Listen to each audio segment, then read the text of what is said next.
자, 라인 야후 사태 주요 일지부터 한번 살펴보면서 라인 사태 어떻게 흘러가고 있는지 심각합니다. 이거 진짜.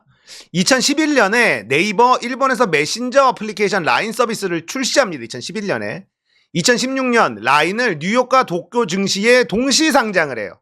이게 저는 결국 독이 됐다. 라인을 따로 상장을 합니다. 이게 만약에 네이버의 서비스였다면 이런 일을 안 당하는데 라인을 상장하면서 2021년에 라인, 야후재팬, 경영통합 및 A홀딩스를 출범합니다. 이때부터 사실 일본은 작업에 들어간 거예요.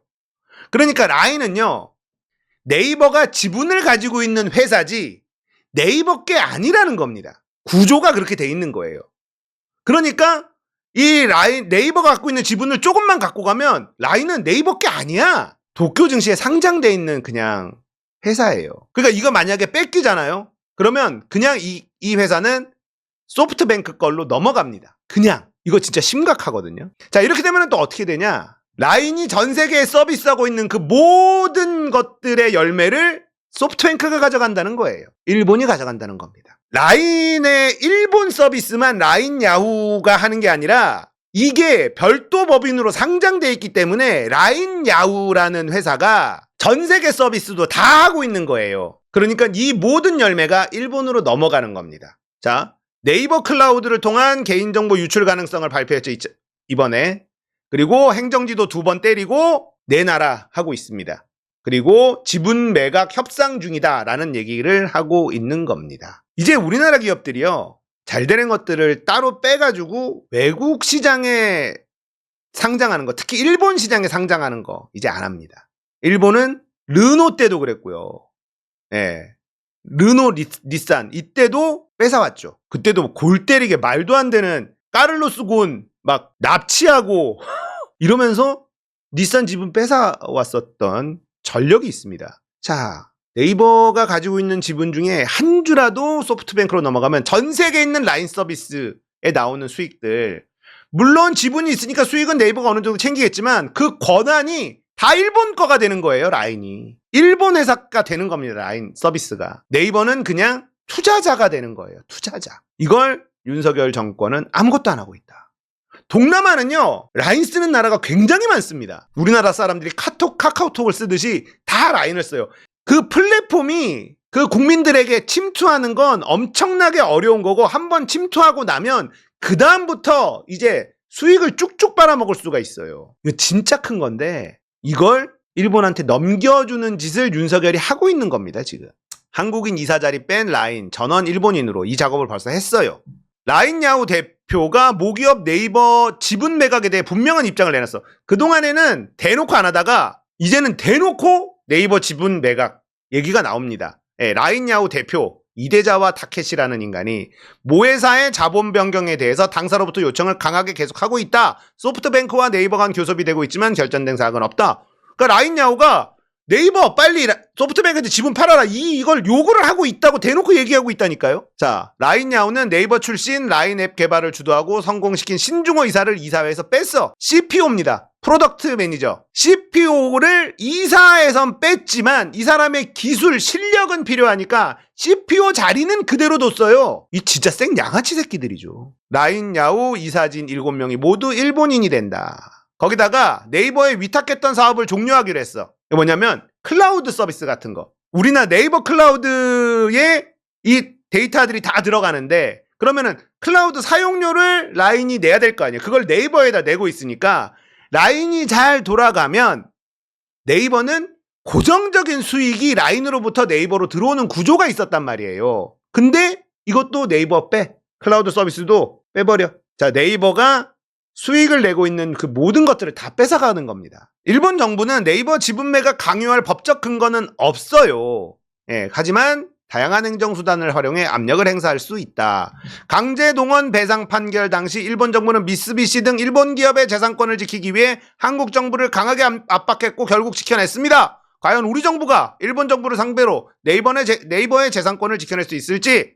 없지. 그럴 생각이 없으니까. 네이버 라인 뺏기는데 윤 대통령 저와 기시다 충분히 신뢰. 오늘 기자회견에서 일본과의 관계 얘기하니까 이딴 소리를 하고 있더라고. 지금 일본이 라인을 그냥 꿀꺽 쳐 먹으려고 하고 있는데 기시다와 나는 너무나 신뢰가 있는 관계입니다. 친해요. 미친놈 진짜. 미친놈입니다. 오마이뉴스의 기사인데 네이버 결국 일본에 항복할 운명인가? 한국 정부를 정말 너무 한심하다 이런 기사가 있었는데 내용 좀 잠깐 볼게요. 갑자기 터진 일도 아니고 일본은 수년 전부터 장기적 관점에서 계획적이고 전략적으로 준비해 왔는데 한국 정부는 한일 외교관계 좋다고 자화자찬하다가 정작 이런 일 발생하니 아무것도 못하고 있다. 당국 간 교섭이나 협상할 능력을 떠나 채널 자체가 아예 없다. 라인야후 관계자는 이미 소프트뱅크와 네이버는 지분 매각 매수 협상에 들어갔고 네이버가 소프트뱅크 측에 지분 일부를 매각하고 경영권을 넘기는 그림으로 갈 것 같다. 한국에 있는 라인야후 관련 데이터도 전부 일본으로 옮길 것으로 보인다. 네이버는 A홀딩스 마이너 지분만 가지게 되고 글로벌 사업 전략 축소 및 라인야후의 영향력을 행사하지 못하게 된다. 라인야후 관계자는 총무성의 이번 행정지도는 정치적 의도가 있는 집요한 집단 이짐에 일본 내에서 라인이 가지는 특수성, 일본에서 라인 메신저 서비스는 국민 메신저예요. 우리나라 카카오톡 똑같습니다. 시민들뿐 아니라 기업, 정부, 지자체, 관공서 폭넓게 사용하고 있다. 이게 진짜 큰데요. 라인이 일본에 서비스를 하면서 소프트뱅크랑 합칩니다. 5대5. 그걸로 A홀딩스를 만들어서 라인 야후재팬의 지배구조로 갖게 됩니다. 그러니까 네이버가 일본에 굉장한 영향력을 행사할 수 있도록 오랫동안 작업을 한 것도 맞는데 이걸 통째로 뺏긴다는 거예요. 거기다가 일본은 디지털화가 잘 안 되는 나라라는 소식은 뉴스는 많이 들어보셨죠. 뭐 도장 찍는 기계를 만들고 이딴 짓을 하는 나라란 말이에요. 근데 대한민국의 IT 업체인 네이버가 만든 라인이란 서비스가 일본으로 쓱 들어갔네? 써보니까 너무 편한 거야. 그러니까 이 정부나 지자체에서 지진 나거나 재난 났을 때 경보를 라인으로 쫙 뿌리니까 빨라! 좋아! 그래서 각 지자체들이요 정책이나 이런 것들을 디지털화 시키는데 라인을 적극적으로 활용했습니다. 지들은 없으니까. 자기는 없어서. 예를 들면 이거는 박간의 그 채널 아시죠? 일본에 살고 있는 박간의 채널 좋아하시는 분들 많을 텐데 거기서 이제 나온 얘기인데 예를 들면 우리가 부피가 큰 쓰레기 버릴 때는 동사무소 가서 사가지고 딱지 붙여가지고 이렇게 버리잖아요. 근데 이제 그 지자체에서 라인하고 연계해서 라인으로 뭐를 툭툭툭 누르면 그런 거 없이 그냥 버릴 수 있도록 연결이 되고 이 라인에서 카카오페이 같은 페이 기능이 있어요. 페이 기능이 있는데 이걸로 쑥쑥쑥 다 처리가 된다는 겁니다. 이게 다 처리가 되니까 관공서들도 디지털의 이 편리함을 맛본 게 라인 때문이에요. 그래서 전국의 지자체들이 라인을 통해서 민원 서비스를 만들고 라인하고 협업해서 민원 서비스 만들어서 디지털화를 하고 있는 걸 우리나라의 기술로 해주고 있는 거예요. 해주고 있는 건데 그러니까 얘네들이 신세계를 맛봤지. 이거 뺏어오고 싶은 거예요. 뺏어오고 싶은 거죠. 거기다가 중국의 알리페이 이런 거 있잖아요. 중국인들이 거의 이제 신용카드도 없이 알리페이로만 이렇게 결제하고 QR코드 딱 찍어서 결제하고 이런 거 많이 한다는 얘기 많이 들었잖아요. 라인도 라인페이가 있는데 이게 네이버페이하고 연동이 됩니다. 그러니까 우리가 만약에 일본 여행을 가잖아요. 그러면 네이버페이에다가 결제를 딱 해놓고 편의점에 이런 데 가서 그걸로 라인으로 결제 띵띵 할 수 있다는 거예요. 그렇기 때문에 이 플랫폼을 장악한다라는 건 사실 굉장히 큰 겁니다. 그러니까 일본 입장에서는 이제 요거 뺏어오면 우리가 개꿀이다 이렇게 생각할 수밖에 없는 거고 너무 탐나는 거기도 하죠. 그리고 자국에 너무나 깊게 침투해 있는 외국산 플랫폼 근데 그게 또 한국 거네? 이게 눈에 가시일 수밖에 없는 겁니다. 그러니까 이렇게 막 속도를 내면서 뺏어오려고 강탈이죠 이건. 이게 속도를 내는 이유가 저는 윤석열 정부가 오래 갈 것 같지 않기 때문에 윤석열 정부 안에 이거 해결하자 이렇게 되는 게 아닌가라는 생각도 들어요. 관공서 폭넓게 사용 요 내용이 나옵니다. 알아서 잘 성장하고 있던 기업을 2021년 3월 구글, 애플, 메타, 아마존을 능가하는 플랫폼을 지향한다는 명분으로 소프트뱅크 50, 네이버 50, A홀딩스가 라인과 야후재팬에 지주회사로서 컨트롤해왔다. 이때부터 일본은 작업 들어갔다라는 겁니다. 그런데 합병하자마자 이번 움직임이 본격적으로 진행이 된 거다. 일본 정부는 경제안보라는 이름하에 갑자기 강경한 태도를 선보였다. 자, 이게 미국이 틱톡 가지고 시비 걸고 있는데 그거는 중국은 적성국가 대놓고 하자. 그럼 우린 적성국가야? 미친 새끼들이죠. 일본이 우리를 적성국가 취급하고 있는데 찍소리도 안 하고 있는 게 윤석열 정권입니다. 거기다가 네이버는 윤석열 정권 탄생하는데 혁혁한 공을 세운 회사 아닙니까? 라인야후의 경영 지배권을 일본 기업으로 옮기는 등 근본적인 개혁이 행해져야 된다. 소프트뱅크가 네이버에 얼마나 엄격한 태도와 자세를 보일 수 있는가에 따라 소프트뱅크의 다른 관련 비즈니스 거버넌스의 신뢰성에도 영향을 미칠 것이다. 아마리 본부장의 말이 지금 일본 정부의 속내다. 사실 네이버는 일본 정부의 법적 구속력이 미치지 않기 때문에 지분 조정이 잘 이루어지지 않으면 소프트뱅크 그룹 전체에 영향력을 행사하겠다. 협박을 하고 있다. 미국에서 통과된 틱톡 금지법 봐라. 이런 것도 있지 않냐. 그러니까 일본도 한국에게 그렇게 하는 거 아니냐. 중국은 미국과 거의 적국 관계고 중국의 사회체제가 민주주의가 아니니까 그렇다 치더라도 한국과 일본은 우방국 관계다. 솔직히 라인보다 더 많은 개인정보를 갖고 있는 구글, 애플, 메타, 아마존, 마이크로소프트에 대해 일본 정부가 뭐라는 거 봤나? 우방이라서 그런 거라면 한국이 일본의 적국인가? 자본주의 체제에서 기업의 지분을 강제로 팔라고 하는 게 말이 되나? 독점이 문제라면 독점 방지법을 만들어야지. 자본관계 재검토니 뭐니 해서 결국 지분을 팔아야 해결된다는 말 자체가 자본주의 국가가 아니란 소리다.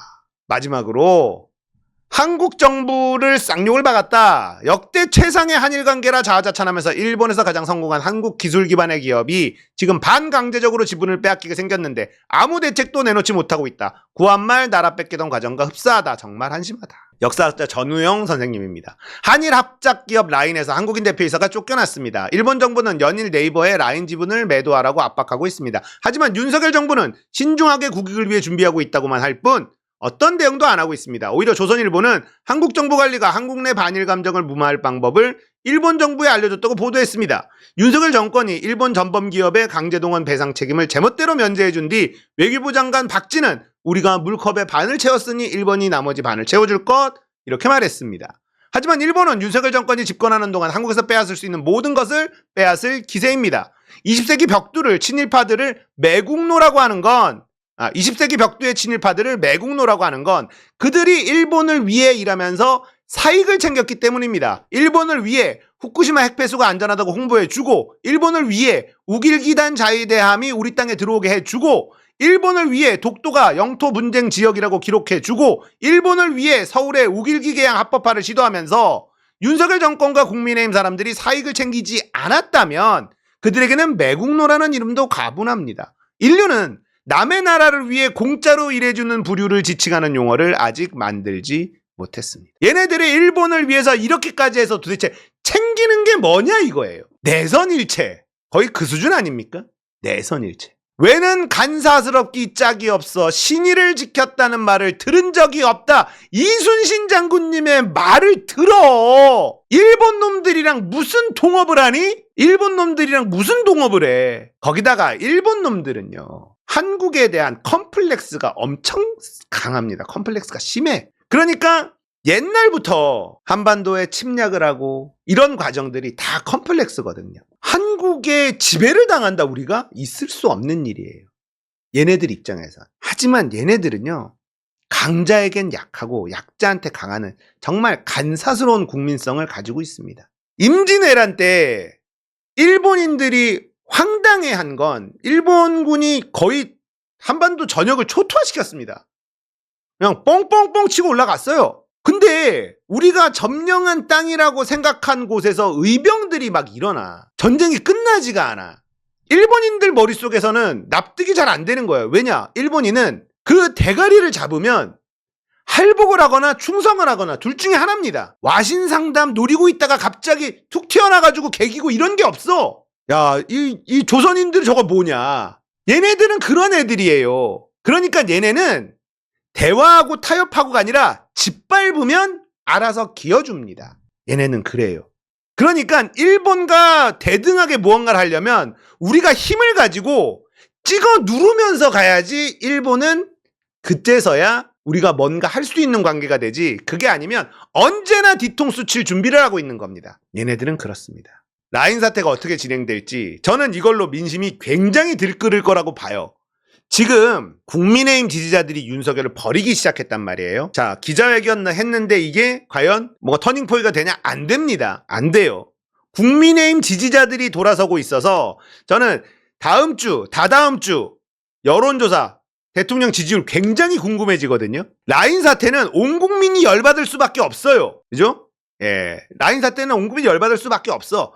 우리도 네이버를 싫어하지만 일본한테 뺏기는 건 더 싫단 말이에요. 이런 상황에서 윤석열이 얼마나 버틸 수 있을까? 지지율이 얼마나 곤두박질 칠까 궁금해집니다. 이 모든 것들이 최악의 타이밍에 터지고 있다고 저는 봅니다. 윤석열이 몰락하는 속도가 우리가 따라잡을 수 없을 정도로 몰락할 가능성이 저는 굉장히 크다. 이런 생각이 들어요. 라인 사태가 여기에 엄청나게 큰 도화선 역할을 할 거라고 여론조사 의미 있습니다. 여론조사 지금 의미가 점점 커져요. 만약에 20%가 무너지고 10%대 여론조사 결과가 나오기 시작한다? 그러면 속도가 더 붙습니다. 탄핵으로 그냥 가는 거예요. 지금부터 여론조사 진짜 중요합니다. 총선 전까지는요, 그래도 30% 꾸역꾸역 맞췄는데 지금 23% 이렇게 나오잖아요. 10%대까지 막 떨어진다?